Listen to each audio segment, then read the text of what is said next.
sir, verifiable signatures, and we were going to file again, sir, on March 28 para po sa birthday ni Dong. Sir, Na-file na to? Apo, na-file na po, completed na po yung second filing. I would just also like to express our deepest gratitude sa Grabe for always supporting. Since day one.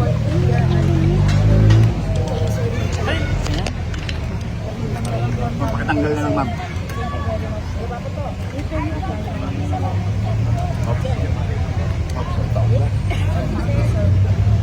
Laban lang! Sir, hindi ka na papasok? Dong! Sa sagay. Ano nasa akin? Paano po gusto? Paano pinag-ground ng kuko? Check mo muna Dong.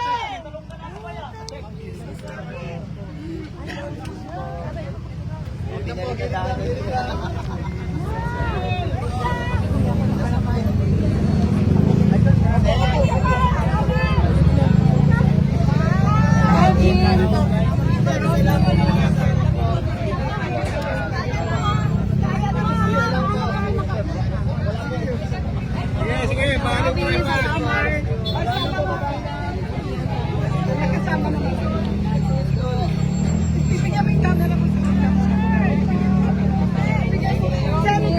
Biopsies, wallet.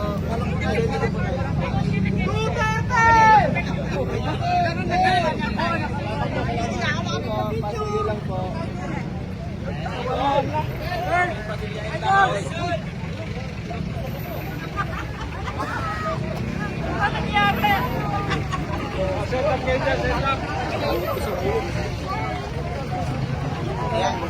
Ilog lang po, lagyan nyo ng space. Lagyan ng space. Konting layo lang po, konting layo lang. Layo lang po, konti. Layo lang po, konti.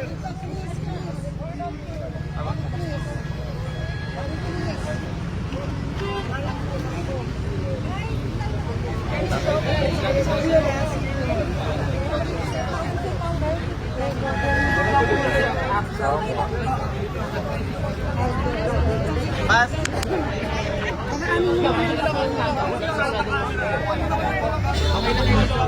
Paluwag lang po ng konti. Huwag po natin siksikin.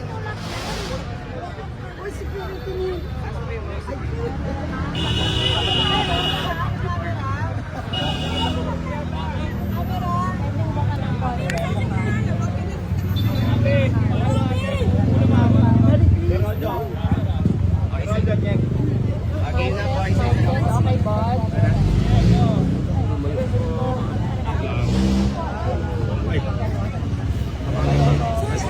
Sinenta natin dito ngayon sa Supreme Court. Did we file any petition? Maraming salamat po sa pagbibigay nyo ng atensyon sa amin. Pangalawa, ako po yung nandito bilang miyembro ng PDP. Pangatlo, ako po yung nandito para samahan yung aking mga kasama sa tay kami naman. Dahil kami po ay halos masasabi po natin na sa matagal na panahon, 1 taon na ho. Medyo nangangamba na ho ang maraming mga nagmamahal kay Digong dahil 1 taon na po siya doon. Kaya nangalap po kami ng mga tunay na pirma, tunay na mga tao na pumirma po para ipakita po sa Supreme Court na naghahangad na po kami lahat ng desisyon nila kung ano po ba talaga, kung yung pagkakadala po ba sa aming mahal na Tatay Digong ay legal o illegal. Alam niyo po, marami na pong na-file kasi dito ng mga petition na hinihingi po natin sa ating mga justices na desisyonan na po nila. Pumirma din po ba kayo, Senator? Opo. Opo, isa po tayo sa mga nauna. Ilan na po, sir, yung Ilan na? 200... Ito po. 238,561 signatures. First batch. Ano po, combination po yun, sir, ng first at saka ng second batch. Today, we filed 76,000 signatures.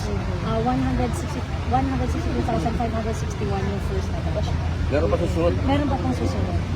And the goal of the signature is to convince the Supreme Court to release the decision. Yes, correct. Correct. Marami pong nag-apply mga kababayan. Mag-birthday din po siya, no? Ano po? Sa 28. Siyempre po, lahat kami, kailangan po, tayo kami naman eh. Kasi matagal na taon, 6 na taon na siya yung nagsipisado.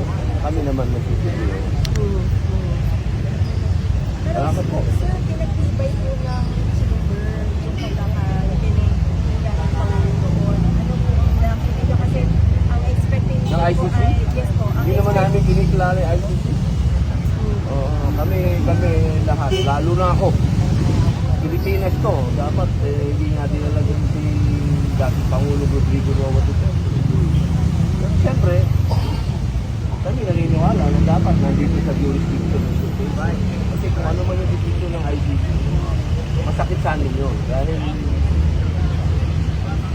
meron tayong, eto tayo sa harap ng court, meron tayong court na tumatakbo. Do you think, sir, titignan natin ng ICC kung ano man ang magiging decision ng Supreme Court? Hindi na natin Sabi nga ng tatay ko, maglago muna tayo lumakad bago tayo tumakbo. Dapat manalo muna tayo dito.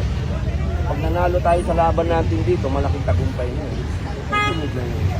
ano tayo to visit you anytime soon? Oh, yeah, opo. Makikita ko na lang ako doon. Ano yan, sir? Gusto niyong maibalik siya? Is Hindi that kasi the ano goal yun, po? hindi kasi tumempo sa break. Para sa break.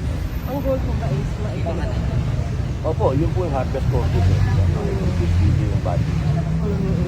Tingin niyo po, Terry. Sabi ko nga po, unahin muna natin yung panalo natin dito. Yung battle natin dito sa bansa natin. Yun ang importante. Yung dito sa bansa natin. Kapag nag-desisyon ng Supreme Court at sinabi nilang ibalik, then proceed kami sa pangalawa. Ano po yung significance?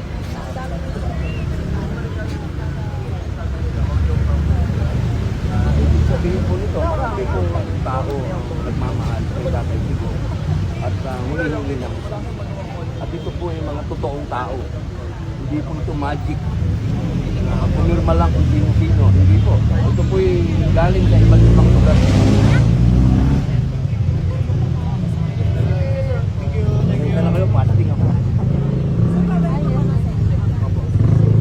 Samahan ko lang itong mga bayani namin. Salamat po.